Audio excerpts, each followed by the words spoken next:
we got to also bring it down to your average web designer, maybe your freelancer who they couldn't afford to hire a company to do their search engine optimization or to do their copy and their content. So you're kind of the all-in-one person.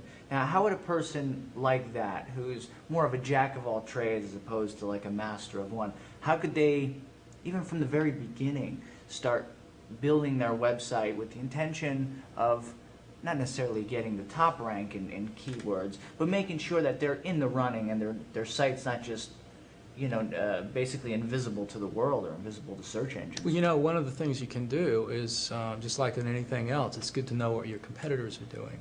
So if you have a look on the web at who you think are your competitors, if you identify them, look at what they're doing, and try to assess why they're where they are with regard to rank.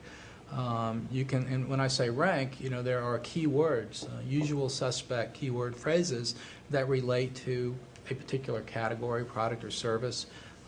Those are things that you need to know when you build your site. So one of the first steps, if you have a business and you're a designer or a programmer, you're building a site, you want to know what are the keywords that you think are most important to your business. And there are lots of ways you can get at that. I think the first step is a brainstorming step where you just look at what you know about that category, that industry, and you identify those things. And then you can use some tools like Google's AdWords keyword tool. And you can search on Google, go to Google One Box and just put in Google keyword tool and you'll see a link. It's a tool that lets you look at the searches. First off, it'll help you from the stem of a word that you've come up with identify other words that are related to those words. And then it'll show you the actual numbers of searches in a month, and it'll show you the websites that are optimized for those keywords. So the ideal situation is to have words for which there are a lot of searches and very few competitive websites optimized for those keywords.